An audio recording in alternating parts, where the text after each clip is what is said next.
नमस्कार दोस्तों, मैं डॉक्टर ललित कुमार गंगेले अपने इस चैनल के एक और बहुत ही ज़्यादा महत्वपूर्ण और इम्पोर्टेंट और ज्ञानप्रद वीडियो के अंदर आप सबका बहुत बहुत स्वागत करता हूं। जैसा कि आप लोगों ने थंबनेल देखा और जिसको देख के बिजली की रफ्तार से आप लोगों ने इस वीडियो को खोला है। जी हाँ, ये दोस्तों, ये जो वीडियो है ये है पल्मोनरी एम्बोलिज्म और पल्मोनरी हाइपरटेंशन के बारे में। अब ये जो है ये थोड़ा सा कठिन प्रतीत होता है ये चीज़ कि इसको समझना कि पल्मोनरी हाइपरटेंशन क्या होता है, पल्मोनरी एम्बोलिज्म क्या होता है। तो बस मैं आपको दूसरी स्क्रीन पे ले जाने वाला हूं और मात्र 3 स्क्रीन के अंदर, मतलब 3 स्लाइड के अंदर मैं आपको ये आराम से क्लियर कर दूंगा। बस थोड़ा सा आपको हौसला और हिम्मत रखनी पड़ेगी। अब ये वीडियो है पल्मोनरी एम्बोलिज्म के बारे में, या फिर pulmonary embolism plus pulmonary hypertension. सबसे पहले एम्बोलिज्म समझेंगे कि एम्बोलिज्म क्या होता है, एम्बोलिज्म क्या चीज को बोलते हैं। ठीक है, कि जब भी ब्लड के अंदर कोई फॉरेन पार्टिकल जैसी कोई चीज जब ब्लड के अंदर फ्री घूमती है, ट्रेवल करती है, उसको हम एम्बोलिज्म बोलते हैं। अब इस पार्टिकल का दिक्कत यह है कि ये जब तक फ्रीली ट्रेवल करेगा, जब तक ब्लड वेसल का साइज इसके साइज से बड़ा है, और जब भी ये पार्टिकल एक ऐसे पॉइंट पे पहुंचेगा जहां पे ब्लड वेसल सक्रिय होती जाएगी, नैरो होती जाएगी, और एक समय आएगा कि ये जो पार्टिकल है ना, ये वहां पे जाके अटक जाएगा, उस ब्लड वेसल को ब्लॉक कर देगा। है ना, ये बिल्कुल कचरा आने जैसा है। कचरा आ जाता है कई बार, हमारी छोटी छोटी पेट्रोल की पाइपलाइन में कचरा आ जाता है, तो क्या होता है, गाड़ी जो है झटके लेने लगती है, मिस करने लगती है। क्यों? क्योंकि कचरा आ गया, पेट्रोल की लाइन में कचरा आ गया, अब वो पेट्रोल इंजन तक पहुंच ही नहीं रहा है। अब एम्बोलिज्म कई प्रकार के होते हैं, जैसे कि थ्रोम्बोसिस, कि जो थ्रोम्बोसिस होती है ना, थ्रोम्बोसिस मतलब ब्लड के क्लॉट हो सकते हैं, पहली चीज। वो वसा हो सकती है, फैट हो सकता है, दूसरी चीज। तीसरी चीज वो एयर बबल भी हो सकता है, ये कोई फैट टिश्यू हो सकता है, चर्बी का टुकड़ा हो सकता है, ब्लड क्लॉट का टुकड़ा हो सकता है, या एथ्रोमा जो होता है, जो ब्लड वेसल्स में ब्लॉकेज हो जाते हैं, वो ब्लॉकेज का टुकड़ा टूट सकता है, और वो टूट के ब्लड वेसल को पकड़ेगा, और वो तब तक फ्रीली ट्रेवल करेगा जब तक वो एक ऐसे स्पॉट पे, ऐसी जगह नहीं पहुंचता जहां ब्लड वेसल सक्रिय होती जाएगी। वो सक्रिय होती जाएगी और अल्टीमेटली जब ये इस टुकड़े से, इस एम्बोलिज्म से ब्लड वेसल और सक्रिय हो जाएगी, तो वो उसको जाके वहां पे ब्लॉक कर देगा। और जब वो ब्लॉक करेगा तो फलस्वरूप ये जो ब्लड वेसल है, खून की नली है, ये कहीं ना कहीं तो ब्लड पहुंचा रही है ना, सप्लाई कर रही है। अब जब इसकी सप्लाई में ये कचरा आ गया जिसका नाम एम्बोलिज्म है, तो जब ये कचरा इस ब्लड वेसल को ब्लॉक कर देगा, तो ये जहां पे ब्लड पहुंचा रही है वो ऑर्गन तक ब्लड नहीं पहुंचेगा। It is as simple as that. इसको कहते हैं एम्बोलिज्म। ठीक है, अब जल्दी से हम दूसरी स्क्रीन पे जाएंगे। यहाँ पे 2-3 चीजें मेरे को आपको क्लियर करनी है। ठीक है, तो जल्दी से चलते हैं। तो सबसे पहले मैंने शॉर्ट में आपको बता दिया कि एम्बोलिज्म होता क्या है। ठीक है, अब यहाँ पे अगर आप गौर से देखेंगे तो यहाँ पे मैं एक चीज सबसे पहले क्लियर करना चाहूंगा कि ब्लड सर्कुलेशन का डायग्राम ये बहुत जरूरी है आपको, अगर आपको समझना है कि पल्मोनरी एम्बोलिज्म क्या होता है और सिस्टेमिक एम्बोलिज्म क्या होता है। एम्बोलिज्म 2 प्रकार का होता है। ठीक है, सिर्फ 2 ही प्रकार का, एनाटॉमिकल और फिजियोलॉजिकल ग्राउंड पे हम सिर्फ 2 प्रकार का एम्बोलिज्म के बारे में अवगत है। पहला है पल्मोनरी एम्बोलिज्म, दूसरा है सिस्टेमिक एम्बोलिज्म। ठीक है, उसको समझने के पहले आप ये हार्ट का डायग्राम समझ लो कि ये जो है राइट हार्ट है और ये लेफ्ट हार्ट है। ठीक है, राइट हार्ट के हर हार्ट का 2 चैम्बर होते हैं। ऊपर वाला चैम्बर को एट्रियम बोलते हैं, नीचे वाले को वेंट्रिकल बोलते हैं। अब ये देखिए, ये है एसवीसी मतलब सुपीरियर वेना केवा, जो ऊपर की बॉडी से, थोरैक्स से और हेड से ब्लड को लेके आती है। नीला खून मतलब इम्प्योर ब्लड, इम्प्योर ब्लड मतलब जिस ब्लड को बॉडी यूज कर चुकी है। ठीक है, ये ऑक्सीजनेटेड नहीं है, यूज किया हुआ ब्लड है, वेनस ब्लड है। तो हमेशा एनाटॉमी में वेनस ब्लड को नीले कलर से प्रदर्शित किया जाता है और अच्छा ऑक्सीजनेटेड प्योर ब्लड को लाल कलर से प्रदर्शित किया जाता है। ठीक है, तो ये हार्ट है। तो ये हार्ट का देखो, ये बीच का सेप्टम है, ये जो हार्ट है ये है राइट है, लेफ्ट हार्ट है ना, लाल कलर का ये लेफ्ट हार्ट है और ये राइट हार्ट है। ठीक है, राइट हार्ट के ऊपर के चैम्बर में, राइट एट्रियम में सुपीरियर वेना केवा और इंफीरियर वेना केवा आती है। ये सुपीरियर वेना केवा है, कहां से ब्लड ला रही है? जो यूज किया हुआ ब्लड है हमारे हेड से, हमारे थोरैक्स से, हमारी अपर बॉडी से। ठीक है, और ये है इंफीरियर वेना केवा, ये हमारी लोअर बॉडी का पूरा ब्लड लेकर के आ रही है, complete blood from the lower body. हाथ हो मतलब हमारा एब्डोमेन हो गया, हमारा लोअर लिम्ब हो गया, वहां से ब्लड आता है। ये ब्लड आता है राइट एट्रियम में। राइट एट्रियम में ये वाल्व होता है, ये खुलता है, तो ये जो ब्लड जाता है राइट वेंट्रिकल में, क्योंकि ऊपर वाला चैम्बर एट्रियम है, नीचे वाला वेंट्रिकल है, क्योंकि ये इम्प्योर ब्लड है। समझ रहे हो, ये इम्प्योर ब्लड है, इसके अंदर ऑक्सीजन की जरूरत है, ऑक्सीजनेशन की जरूरत है। तो इसलिए पल्मोनरी आर्टरी से राइट लंग और लेफ्ट लंग के अंदर ये ब्लड चला जाएगा। लंग्स इसको ऑक्सीजनेट कर देगा। जब ये ऑक्सीजनेट हो जाएगा तो कहां पे आएगा? ऑक्सीजनेट होके लेफ्ट वेंट्रिकल में, लेफ्ट एट्रियम में आएगा, लेफ्ट हार्ट में। लेफ्ट एट्रियम से ये आएगा लेफ्ट लेफ्ट वेंट्रिकल में, और अल्टीमेटली लेफ्ट वेंट्रिकल से इस रास्ते से होता हुआ छोटा सा वाल्व दिख रहा है, ये सप्लाई होता है पूरी की पूरी बॉडी के अंदर आयोटा के थ्रू। तो मैं उम्मीद कर रहा हूं कि आप कम से कम इतनी बात तो समझे हो कि ये सर्कुलेशन होता है। ये सर्कुलेशन जानना इसलिए जरूरी है कि ये सर्कुलेशन का डिजाइन अगर तुम लोगों के दिमाग में होगा तो तुम 2 मिनट में, हार्डली 2 मिनट के अंदर तुम पल्मोनरी एम्बोलिज्म और सिस्टेमिक एम्बोलिज्म को समझ जाओगे, इनका फर्क समझ जाओगे, इनके साइन समझ जाओगे, इनके सिम्टम समझ जाओगे। अभी हमने क्या देखा था, हमने एक मैक्रोस्कोपिक डायग्राम देखा था, ठीक है, एक मोटा मोटा मैक्रोस्कोपिक डायग्राम ये हार्ट का। अब यही सर्कुलेशन को थोड़ा डिटेल में हम समझेंगे, बहुत जूम करके, जूम आउट करके। अब ये हमारा हार्ट है, ठीक है, ये बहुत अच्छे से समझ लीजिएगा कि मैंने क्या बताया था, ये है सुपीरियर वेना केवा, मैंने बताया था भी, ये है इंफीरियर वेना केवा। सुपीरियर वेना केवा कहां से ब्लड ला रही है, ऊपर की बॉडी से, ये दिख रही है ऊपर की बॉडी, हेड हो गया, थोरैक्स मतलब ट्रंक हो गया, दोनों आर्म हो गई। ये नीचे की body lower limb, lower limb से पूरा लोअर लिम और एब्डोमेन से ब्लड कौन ला रहा है, इंफीरियर वेना केवा ला रही है। तो ये आ गई है सुपीरियर वेना केवा, इंफीरियर वेना केवा। ये जो पार्ट है ये राइट एट्रियम है, राइट एट्रियम में खुला, ठीक है, राइट एट्रियम से राइट वेंट्रिकल में गया, राइट वेंट्रिकल से पल्मोनरी आर्टरी के थ्रू ये ब्लड देखो दोनों तरफ गया, लंग्स में, ये गया लेफ्ट लंग में, ये गया राइट लंग में, दिख रहा है आपको, राइट लंग और लेफ्ट लंग, ठीक है। अब ये बढ़िया सा ऑक्सीजनेट हुआ, ये ऑक्सीजनेट हुआ। अब यहाँ से पल्मोनरी वेन आई, ये आ रही है, दिख रही है, ये आई एक लेफ्ट पल्मोनरी वेन, ये राइट पल्मोनरी वेन और ये लेफ्ट पल्मोनरी वेन, ये दिख रही है, ये दोनों पल्मोनरी वेन ऑक्सीजनेटेड ब्लड को लेके आएंगी। तो इसलिए राइट साइड का जो सर्कुलेशन है वो हमेशा नीला इसलिए बताया जाता है कि ये है वेनस सर्कुलेशन। वेनस क्यों है, क्योंकि वेनस ब्लड है, ऑक्सीजनेटेड ब्लड नहीं है, ये इम्प्योर अनऑक्सीजनेटेड ब्लड है। तो इसलिए हमेशा याद रखना बॉडी के राइट साइड का जो सर्कुलेशन होता है पूरा,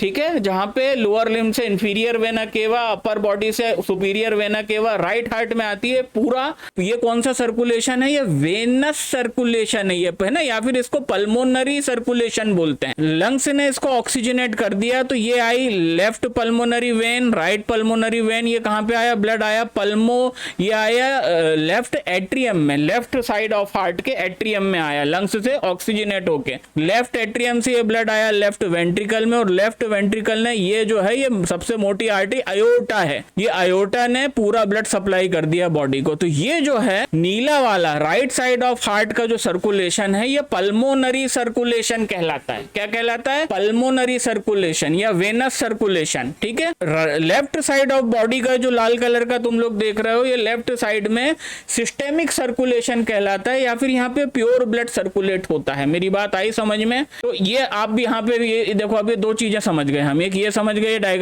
डायग्राम और इसी डायग्राम को जूम करा तो ये पूरा सर्कुलेशन की बॉडी के राइट हैंड साइड पे जो सर्कुलेशन है ये पल्मोनरी है, और लेफ्ट हैंड साइड पे है ये सिस्टेमिक है। क्यों? क्योंकि तुमको क्या पढ़ा रहा हूं मैं, तुमको पढ़ा रहा हूं मैं एम्बोलिज्म। कौन सा एम्बोलिज्म? पल्मोनरी एम्बोलिज्म और सिस्टेमिक एम्बोलिज्म, बस इतनी सी बात है, ठीक है। तो अब हमने इतनी चीजें समझ ली, इतनी चीजें हमको बढ़िया तरीके से समझ में आ गई हैं। क्या क्या हमको समझ में आ गया? हमको हार्ट का सर्कुलेशन समझ में आ गया कि भाई हार्ट का सर्कुलेशन है कितने प्रकार का, 2 प्रकार का है। Right hand side of body में पल्मोनरी सर्कुलेशन है, left hand side of body में सिस्टेमिक सर्कुलेशन है। ये वेनस सर्कुलेशन होता है, ये आर्टीरियल सर्कुलेशन होता है, इतना हम समझे। अब आते हैं एम्बोलिज्म में। अब एम्बोलिज्म में जैसा मैं आपको बता चुका हूं, एम्बोलिज्म का क्या मतलब है, कोई भी फॉरेन या बॉडी का कोई भी पार्टिकल, देखो बात सुनो, ऐसा है कि ब्लड के अंदर फ्रीली सिर्फ एक चीज फ्लो हो सकती है, वो है खून। ये अच्छे से याद रख लेना। ब्लड के अंदर हमारा जो बॉडी है ना, वो सिर्फ तरल पदार्थ को सर्कुलेट करने के लिए डिजाइंड है। मेरी बात समझो, जैसे गाड़ी का इंजन है, गाड़ी के इंजन में कूलेंट चलता है पूरे के पूरे इंजन में, जो भी इंजीनियर लोग हैं मेरे प्यारे से दर्शक वो समझेंगे।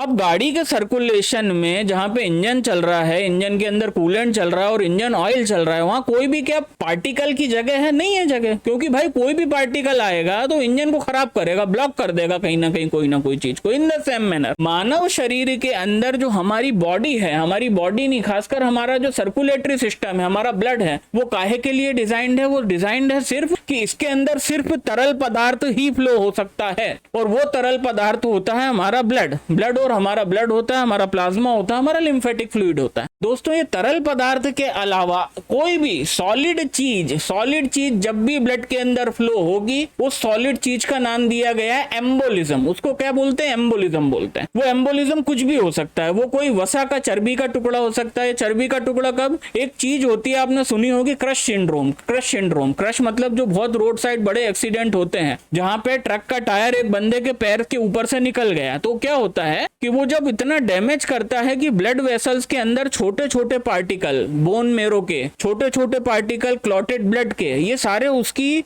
ब्लड स्ट्रीम को फ्लो करने लगते हैं और ब्लड स्ट्रीम के ऊपर फ्लो करके आगे ब्लॉकेज पैदा करते हैं। ठीक है, तो इसको हम बोलते हैं एम्बोलिज्म। तो एम्बोलिज्म काय का हो सकता है?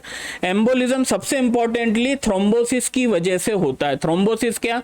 ब्लड क्लॉट, कि कहीं पे भी ब्लड क्लॉट है, बॉडी की कोई भी एक साइट है जहां पे खून का थक्का जमा है, उस खून के थक्के की साइड से एक छोटा सा पार्टिकल निकला, बिल्कुल इत्तू सा, और उसने ब्लड वेसल को ट्रेवल करना चालू करा। वो जब वो आगे ट्रेवल करेगा तो वो तब तक ट्रेवल फ्रीली करेगा जब तक ब्लड वेसल चौड़ी है, पर एक टाइम आएगा जब ब्लड वेसल आगे जाके सक्रिय होती जाएगी, और एक ऐसा टाइम भी आएगा कि वो इतनी सक्रिय हो जाएगी कि वो इस पार्टिकल से भी सक्रिय हो जाएगी। अल्टीमेटली ये पार्टिकल उस ब्लड वेसल को जाके पक्के से ब्लॉक कर देगा, और जब इसको ब्लॉक करेगा तो ऑब्वियस बात है ये ब्लड वेसल कहीं ना कहीं खून लेकर के जा रही है, और ये जहां पे भी खून लेकर के जा रही है वो साइट जहां पे ये ब्लड सप्लाई कर रही है वहां पे खून जाना बंद हो जाएगा। फलस्वरूप वो जो पार्ट होगा ना वो डेड हो जाएगा, खत्म हो जाएगा, and this is what is known as the embolism. तो देखो एम्बोलिज्म में आपको बता रहा था कि फैट एम्बोलिज्म होता है। फैट एम्बोलिज्म मतलब वसा, चर्बी के टुकड़े कई मरतबा ये कांड करते हैं। ठीक है, कई बार होता है, जैसे कि इलियक आर्टरी के अंदर ब्लॉकेज है, होते हैं पेशेंट, मैंने देखा है कि उनका कलर डॉपलर हुआ तो पता चला दोनों इलियक आर्टरी ब्लॉक है। कैसे ब्लॉक है? सब फैट जमा हो गया वहां पे, तो फैट एम्बोलिज्म होता है पहली चीज तो। ठीक है, फैट एम्बोलिज्म के साथ अमनियोटिक फ्लूइड एम्बोलिज्म भी होता है। ये कब होता है? जब एक माँ के गर्भ में बच्चा होता है तो कई बार रेयर कंडीशन के अंदर उसके गर्भ के अंदर जो पानी होता है उसको एमनियोटिक फ्लूइड बोलते हैं, वो किसी कारण से ब्लड वेसल के अंदर चला जाता है और वो एक एम्बोलिज्म का काम करता है और आगे कांड करता है। ठीक है, ट्यूमर वगैरह के अंदर एम्बोलिज्म होते हैं, ट्यूमर के छोटे छोटे टुकड़े निकलते हैं और ये कांड करते हैं। ठीक है, गैस एम्बोलिज्म होता है, गैस एम्बोलिज्म होता है, पार्टिकुलेट मटेरियल, कोई भी पार्टिकुलेट मटेरियल का भी एम्बोलिज्म हो सकता है। ठीक है, और सबसे इंपॉर्टेंटली ये समझ लो कि सबसे इंपॉर्टेंटली जो एम्बोलिज्म होता है वो होता है थ्रोम्बो एम्बोलिज्म, जिसके अंदर थ्रोम्बोसिस मतलब थ्रोम्बोसिस समझ रहे हो ना, ब्लड क्लॉट कहीं पे है, वहां से वो ब्लड क्लॉट टूटता है और वो जाकर के आगे एम्बोलिज्म का फिनोमिना पैदा करता है। ठीक है, तो this is what is known as the embolism. अब मैं उम्मीद करता हूं इतना कांड आप समझ चुके हो, इतना कांड आपको अच्छे से समझ में आ गया। अब मैं आता हूं सीधे अपने मेन मुद्दे पे कि पल्मोनरी एम्बोलिज्म क्या होता है। अब ये मैं समझा देता हूं, दूसरी स्क्रीन पे आके आपको 2 मिनट में मैं समझाता हूं, बिल्कुल 2 मिनट में। अगर इतना वीडियो समझ में आ गया है ना तो आपको पल्मोनरी एम्बोलिज्म और सिस्टेमिक एम्बोलिज्म अगले 2.5 मिनट के अंदर बिल्कुल समझ में आ जाएगा। ठीक है, अब होता क्या है, अब जैसा कि मैंने आपको बताया कि 2 प्रकार का सर्कुलेशन है, नाम पे गौर करना। एक कौन सा है? Right hand side of body में पल्मोनरी सर्कुलेशन है। वो कौन सा सर्कुलेशन है? पल्मोनरी सर्कुलेशन बताया अभी, इंफीरियर वेना केवा आई, सुपीरियर वेना केवा आई, राइट एट्रियम में गई, राइट एट्रियम से राइट वेंट्रिकल में गई, फिर लंग्स में गया है पूरा सामान। और ये सर्कुलेशन को मैं क्या बोल रहा हूँ? पल्मोनरी सर्कुलेशन बोल रहा हूँ। अब दूसरी तरफ एक और बात मैं बोल रहा हूँ कि वीडियो का शीर्षक है पल्मोनरी एम्बोलिज्म, तो क्या इन दोनों का कोई संबंध है? बिल्कुल है। ठीक है, अब दूसरा जो एम्बोलिज्म का टाइप है, मैंने 2 टाइप के तुम लोगों को एम्बोलिज्म बताया, एक तो पल्मोनरी एम्बोलिज्म, दूसरा सिस्टेमिक एम्बोलिज्म। ठीक है, अब सिस्टेमिक सर्कुलेशन कहां से चालू होता है? लंग्स से चालू होता है कि लंग्स से प्योर ऑक्सीजनेटेड ब्लड लेके लेफ्ट एट्रियम में मेरी pulmonary when I, pulmonary circulation खत्म होता है लंग्स पे और लंग्स से ही सिस्टेमिक सर्कुलेशन चालू होता है। इंफीरियर वेना केवा, superior vena cava, right atrium से राइट वेंट्रिकल और राइट वेंट्रिकल से लंग्स में ब्लड गया, इम्प्योर ब्लड, यूज किया हुआ ब्लड, जिसको हम कहते हैं पल्मोनरी सर्कुलेशन। ठीक है, यहाँ पे पल्मोनरी सर्कुलेशन लंग्स पे जाके खत्म हो गया। अब लंग्स से पल्मोनरी वेन निकली जो ऑक्सीजनेटेड ब्लड को लेके आई, यहाँ पल्मोनरी सर्कुलेशन खत्म हो गया। अब सिस्टेमिक सर्कुलेशन चालू हो रहा है। कहां से चालू हो रहा है? लंग्स से बढ़िया ऑक्सीजनेटेड ब्लड पल्मोनरी वेन के थ्रू आया पल्मोनरी अपना लेफ्ट एट्रियम में, लेफ्ट एट्रियम से वो गया लेफ्ट वेंट्रिकल में, और लेफ्ट वेंट्रिकल से वो बॉडी को प्योर ब्लड सप्लाई होगा। ये सिस्टेमिक सर्कुलेशन है ना। तो लंग्स पे ही आके पल्मोनरी खत्म होता है और लंग्स से ही जो प्योर ब्लड वाला सिस्टम स्टार्ट होता है वो होता है सिस्टेमिक सर्कुलेशन, जो मैंने तुम लोगों को यहाँ बताया। पल्मोनरी एम्बोलिज्म हमेशा पैरों से स्टार्ट होगा। मेरी बात समझ रहे हो? ये लोअर लिम्ब है, देख पा रहे हो आप? ये लोअर लिम्ब है, ये लोअर लिम्ब है। दोस्तों, जब लोअर लिम्ब की ब्लड वेसल के अंदर किसी भी तरह का डीवीटी का फिनोमिना होगा, डीप वेन थ्रोम्बोसिस, हमेशा लोअर लिम्ब से ही या लोअर लिम्ब के इतने हिस्से से ही यहां से थ्रोम्बोसिस टूटेंगे।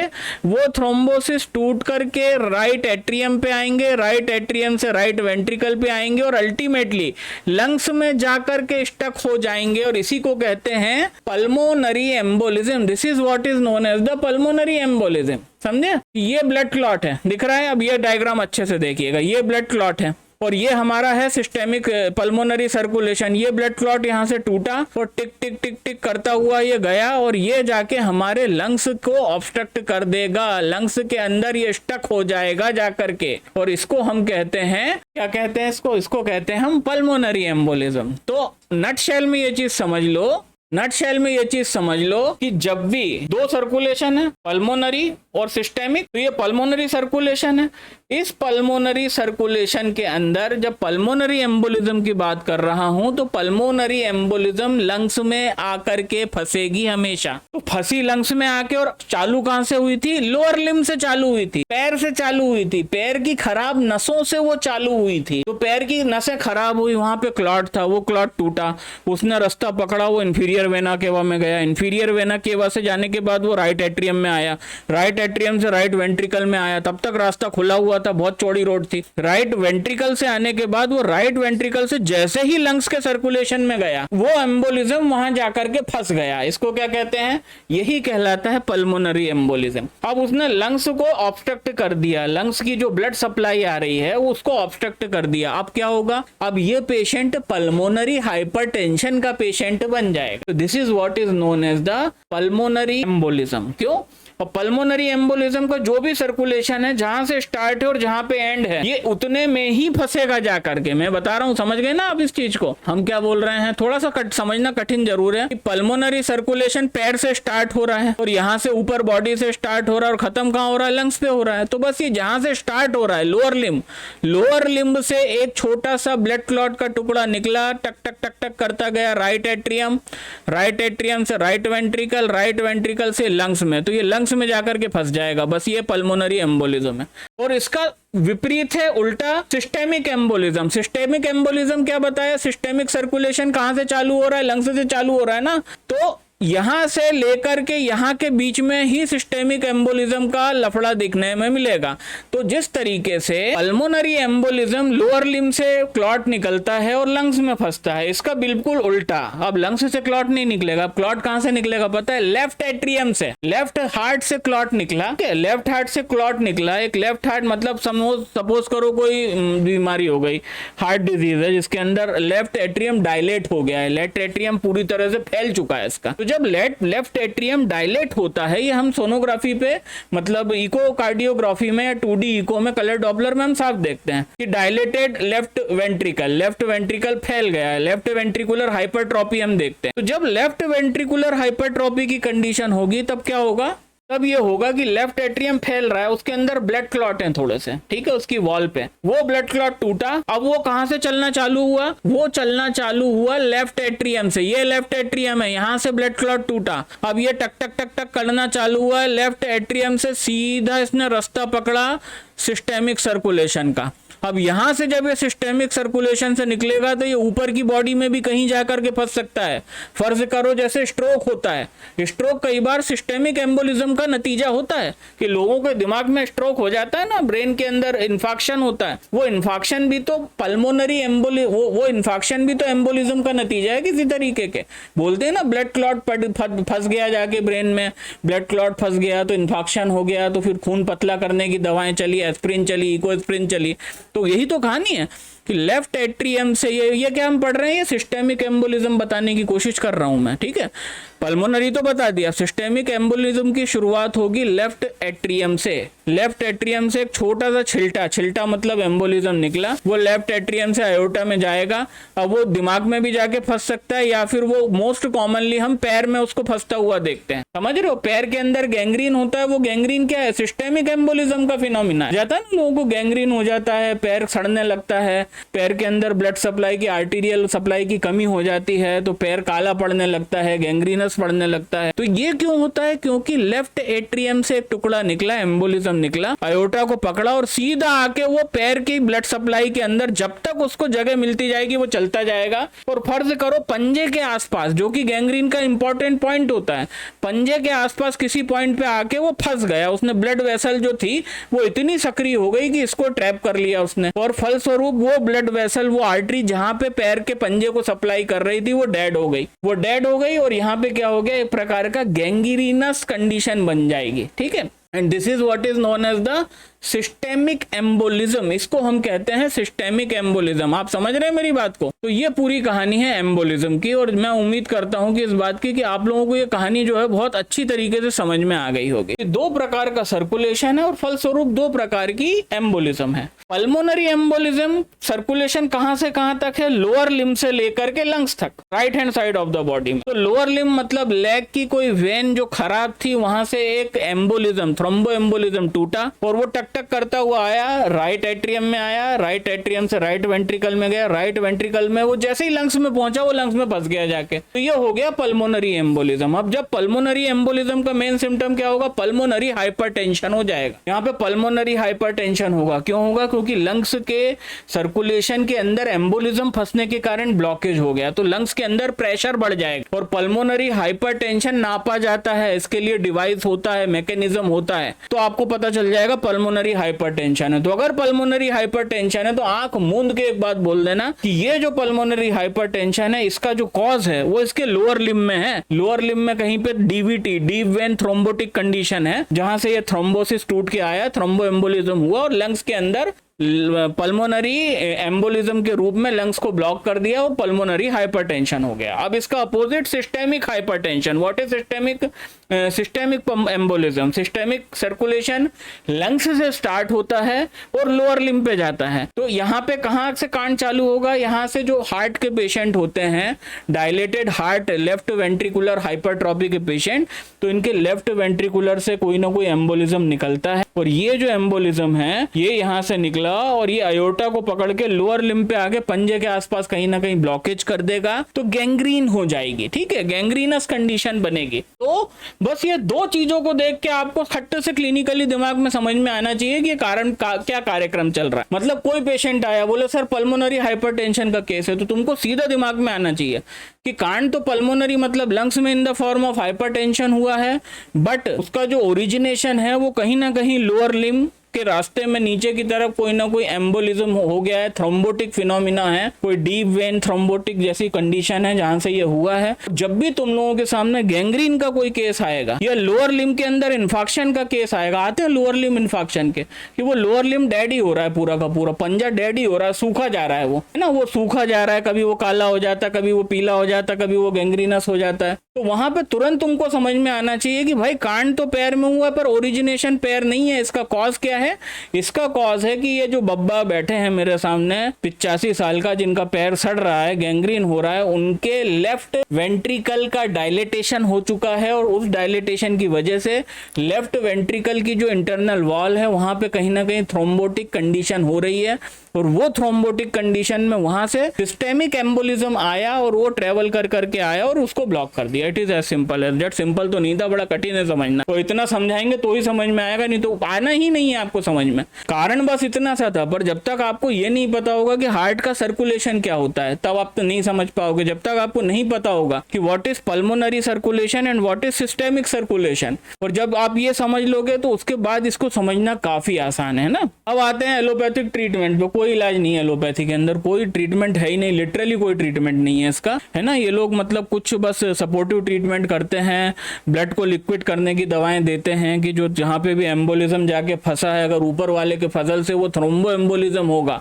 तभी इनकी ब्लड थिनिंग की दवाएं काम करती हैं। अगर वो एम्बोलिज्म और कोई चीज के कारण है तो कुछ नहीं होगा। तो चलो उसके बारे में बात नहीं करेंगे। बात है होम्योपैथी में the 3 most important medicine indicated in the case of the pulmonary embolism, क्योंकि ये वीडियो पल्मोनरी एम्बोलिज्म के बारे में है। मेरी बात समझिएगा, पल्मोनरी एम्बोलिज्म में पढ़ा रहा था तो लाजमी था कि सिस्टेमिक एम्बोलिज्म भी आपको बता दिया जाए। सिस्टेमिक एम्बोलिज्म के ऊपर अलग से वीडियो, उसकी दवाएं अलग से आएंगी, बट ये जो वीडियो है ये वीडियो है पल्मोनरी एम्बोलिज्म और associated pulmonary hypertension with the pulmonary embolism. Pulmonary hypertension के लक्षण क्या होंगे कि लंग्स के अंदर कंजेशन हो गया, इतनी सारी एम्बोलिज्म्स आई और ये पेशेंट के लंग्स के अंदर कंजेशन हो गया। लंग्स के अंदर जब कंजेशन हुआ, इससे सांस लेते नहीं बन रहा है, डिस्निया हो रहा है, ब्रीथलेसनेस हो रही है, चेस्ट के ऊपर हैवीनेस हो रही है, ठीक है। ये सब चीजें देखेंगे, डॉक्टर के पास जाएंगे, डॉक्टर नापेगा, वो डिवाइस से बोलेगा पल्मोनरी हाइपरटेंशन है, यही कांड है। तो the 3 most important medicine indicated in the case of the pulmonary embolism associated with the pulmonary hypertension are, जो पहली मेडिसिन होगी, जान के आश्चर्य होगा तुम लोगों को, Apis mellifica in the 30 potency, ठीक है। कल की लाइव स्ट्रीम में मैंने बोला था, एपिस के कुछ कसीदे पढ़े जा रहे थे कई लोगों के द्वारा, तो मैंने बोला था कि एपिस डीप वेन थ्रोम्बोसिस की सबसे इंपॉर्टेंट दवाओं में से एक दवा है, ठीक है। लोग जनरली एपिस की बात होती है तो एलर्जी याद आती है, एनाफाइलेक्टिक रिएक्शन याद आता है, ठीक है। जब भी एपिस की बात होती है हमको पीसीओडी याद आती है, हमको पीसीओएस याद आता है, हमको अर्टिकेरिया याद आता है। कभी भी बहुत कम ऐसे प्रैक्टिशनर होंगे जो एपिस को थ्रोम्बोटिक फिनोमिना में याद करेंगे। और मेरे तजुर्बे के हिसाब से मोस्ट इंपॉर्टेंट मेडिसिन है एपिस थ्रोम्बोटिक फिनोमिना की, ठीक है। तो पहली मेडिसिन हो गई Apis mellifica in the 30 potency. दूसरी मेडिसिन होगी आर्सेनिक एल्बम, बिल्कुल, क्योंकि यहाँ पे आर्सेनिक एल्बम हर चीज कवर कर रही है। यहाँ पे जो लंग्स के अंदर हाइपरटेंशन हो रहा है वो कवर कर रही है, आर्सेनिक एल्बम एम्बोलिज्म का फिनोमिना कवर कर रही है, arsenic album deep vein thrombosis का भी फिनोमिना कर रही है जिस तरह से एपिस कर रही है, ठीक है। आर्सेनिक एल्बम पूरा बहुत कुछ कवर कर रही है इस केस के अंदर। तो second medicine arsenic album in the 30 potency and the third and the last medicine will be the hamamelis in the 30 potency. Definitely हमें एक ऐसी मेडिसिन रखना है जो हार्ड कोर वेरिकोस वेन्स की और वेनस कंडीशन की मेडिसिन हो, और मेरे को नहीं लगता कि हेमाम्लिस वर्जीनिया से बड़ी कोई भी वस्कुलर मेडिसिन पूरी मटेरिया मेडिका में एग्जिस्ट करती होगी। ये हर जगह ब्लड वेसल के अंदर जब भी फसाद होता है काम आती है। ब्लड वेसल के अंदर वेरिकोस वेन्स होगा, सो काम आएगी, वेरिकोस वेन्स के कारण अल्सर हो जाएंगे, सो काम आएगी। ये वेरिकोस वेन्स के वजह से पैर में पेन होगा तो काम आएगी। ये अगर वेरिकोस वेन्स कहीं पे भी हो, इनफैक्ट पाइल्स के फॉर्म में वेरिकोस वेन्स हो, तब भी ये काम आती है। तो third medicine will be the hamamelis virginia in the 30 potency.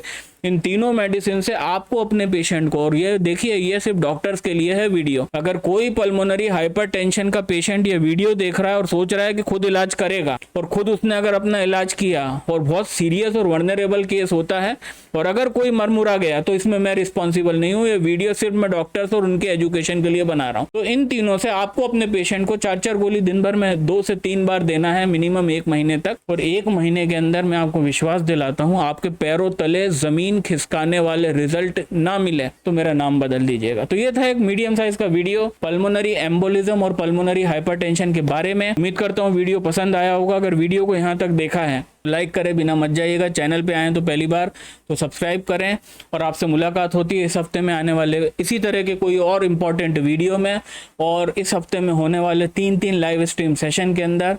तब तक के लिए अपना बहुत ख्याल रखिएगा। नमस्कार।